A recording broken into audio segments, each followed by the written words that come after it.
I'm going to start over here with the Four of Pentacles. He's a bit of a grim-faced old miser. And of course, again, he's at the Pentacles. So there's two of your energy that came out in the reading, these two here. He's not really as grim as he looks. He's concerned about his wealth or what he believes to be lack thereof.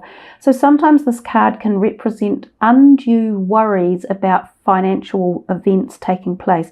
So some of you could be thinking, oh my gosh, whatever we're doing at the moment is creating a lot of extra expense. Have we got the money? Can we afford this?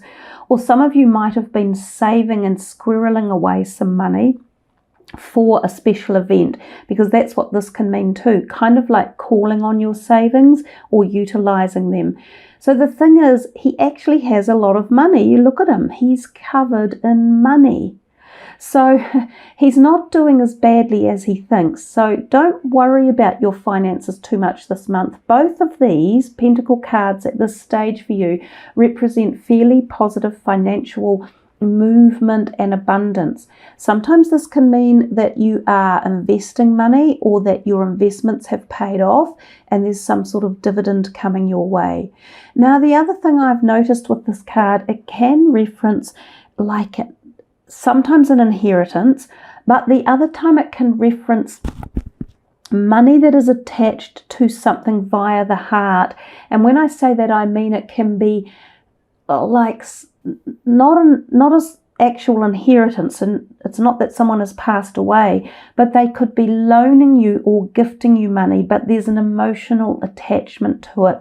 So sometimes this can be when things like people say, look, I'd love to give you some money to buy your home, or to go towards a mortgage for your home, or to get that new car for you, or to go on your trip, but you've got to come and visit me, or you have to come and live in the same neighborhood as me.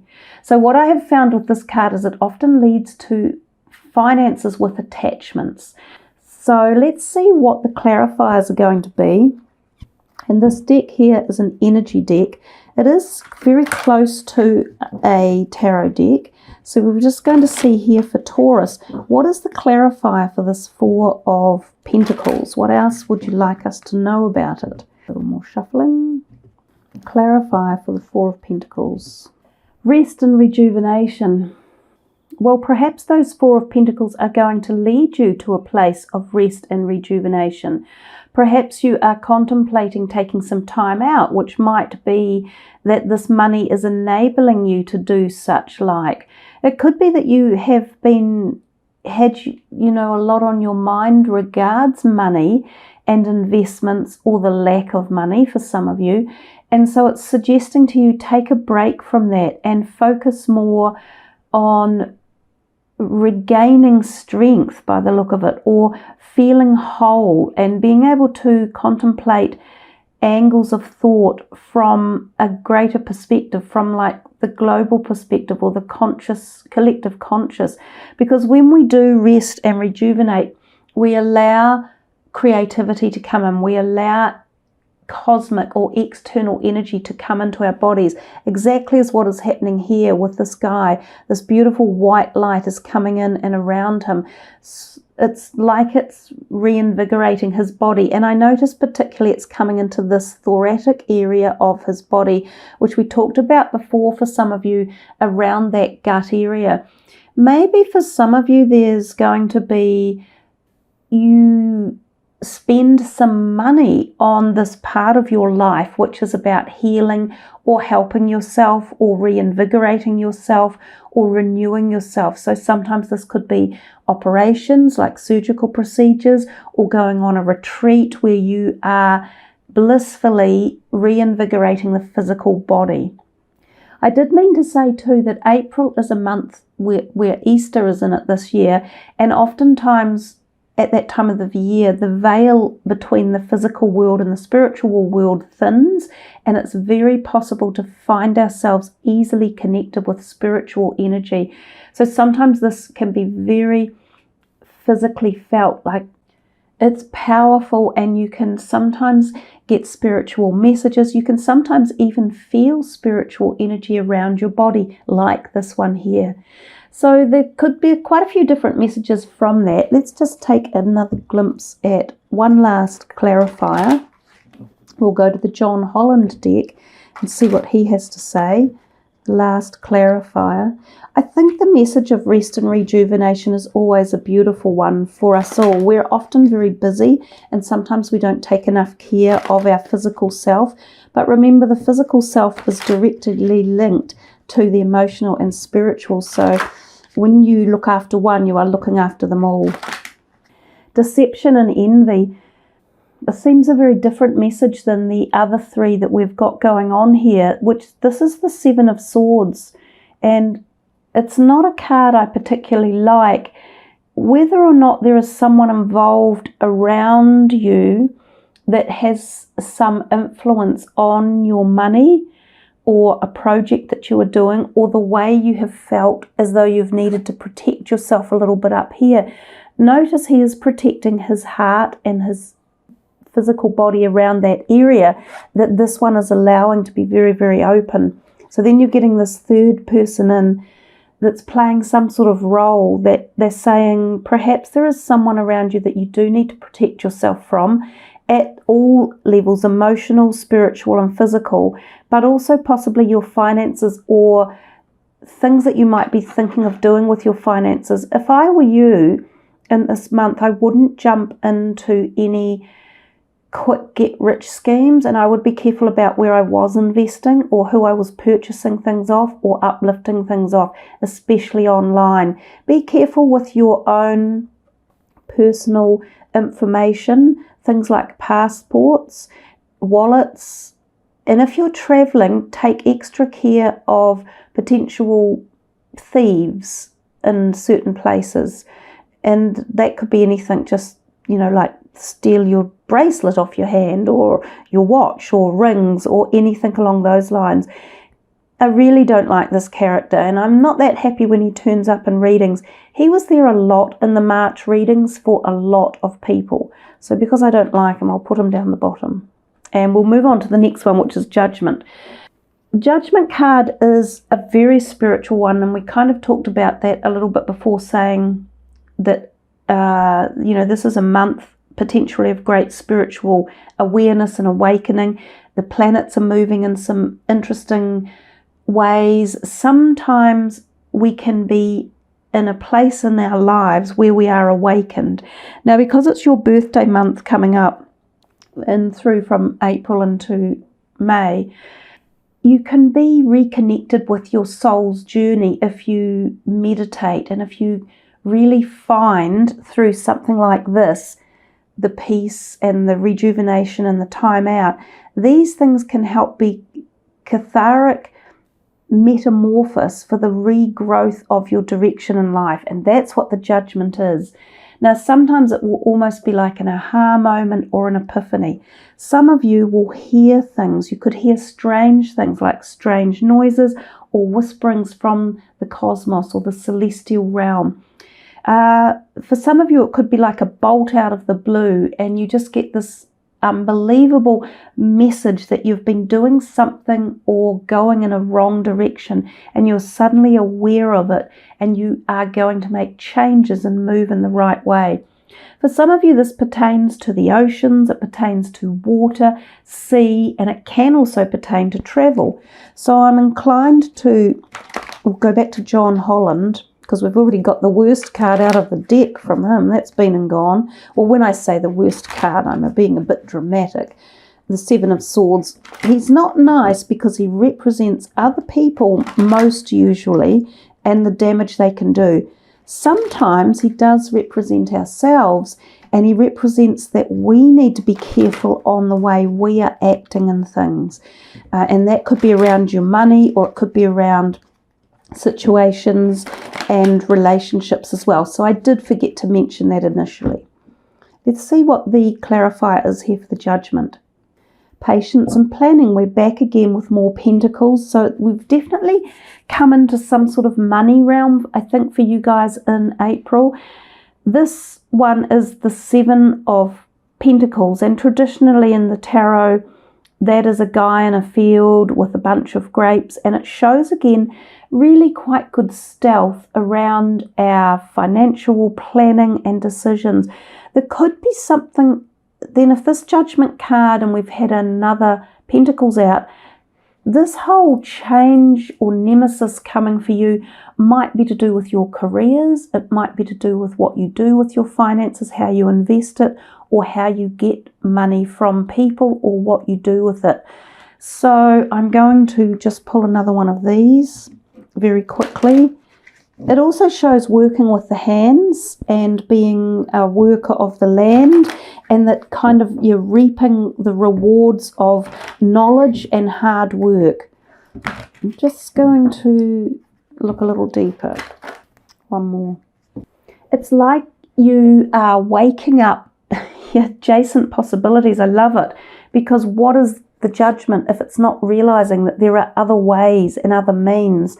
So there's something that you're either being awoken to or alerted to, or an offer of some sort, or an understanding that something you were doing wasn't fundamentally going well enough or in the right direction, or that you could be doing something way better. And the money came into it, and it's the number 7, which we said the month of April adds up to the number 7 as well. So for some of you, there's a realization here about your finances or your career, because finances are often tied up with our career sector. Some of you could make massive changes in your life and do a 180-degree flip from going to something like an office worker to become a manual worker. Some of you might be deciding to make a move to live on the land and be self-sustaining, or become eco-farmers, or environmentally more connected, or you might suddenly start a business of your own when you've been employed by someone else. Others of you might give up a business and go back to being employed by someone. So there are a whole lot of different things that are popping up in here. Both of them are leading to opportunities, to changes in direction, to contemplation and awareness and awakening of ideas. Now this Knight of Pentacles, he comes after the Page, so he still has a degree of excitement and newness to his prospective journey.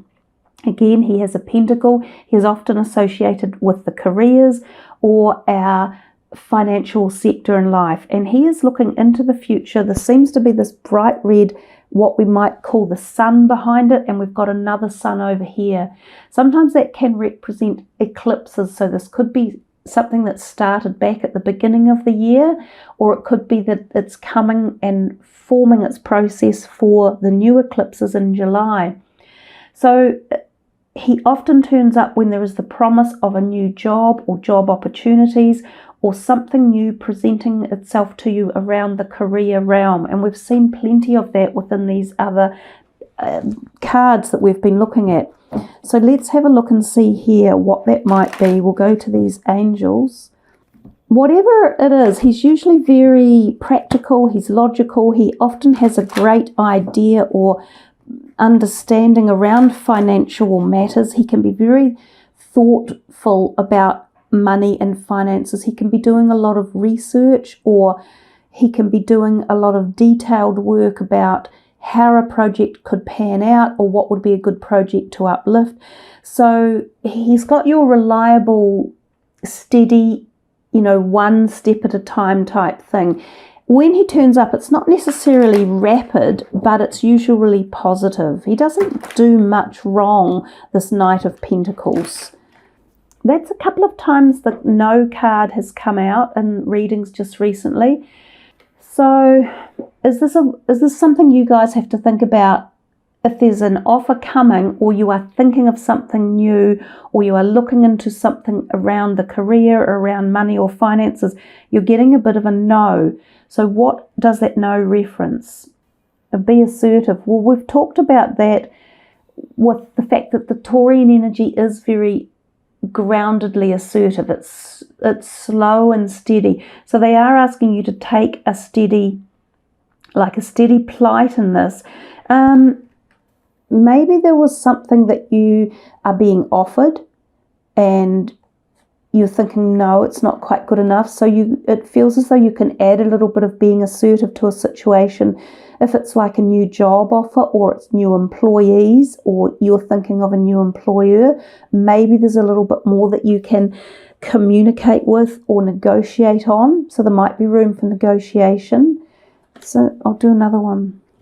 So it's coming to light within the next few weeks, or you'll see more or know more or understand more. I did say to some other astrological signs that I'm uploading these, as I say, it is a little bit towards the end of March, but I think this will be very active, this reading, kind of right from the get-go, and it might even extend itself beyond April. So keep yourselves just watching for action, answers, and direction. With the Sun is a beautiful card. It is about new opportunities, new beginnings, and again, I'm thinking new businesses or new business strategies, opportunities. It can be about love and romance because there's two youngsters admiring each other there. So this can mean young love or tender love. It's a very fertile sign as well, so great fertility. Sometimes it can be the conception of a baby, or it can be the merging of families and new children coming into family units. There might be a pregnancy announced with a youngster, like a younger person within a family.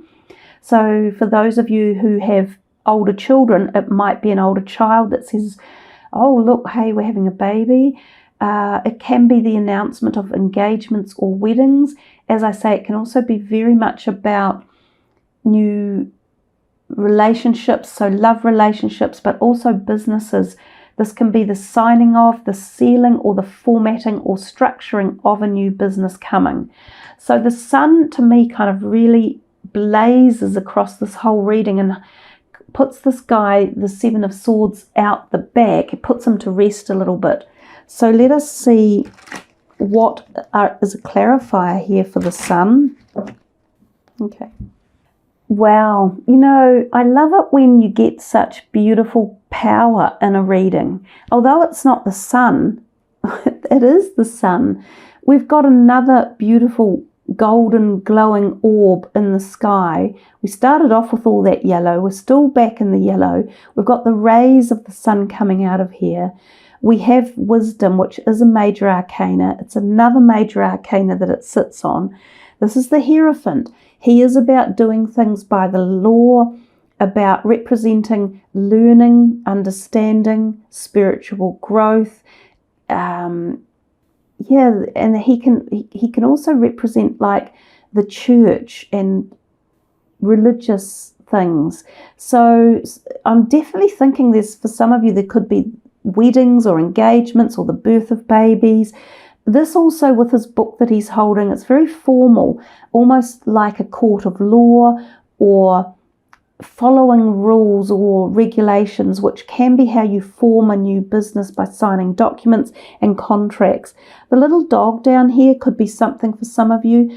The Sun, whilst it can bring in new relationships amongst people, and they can be really special and close, like soulmates, we can also find ourselves with new pets, and they can be soulmates as well. Sometimes it can be the passing of a pet, but it can also be the bringing in of a new pet at a very, very special bonded level.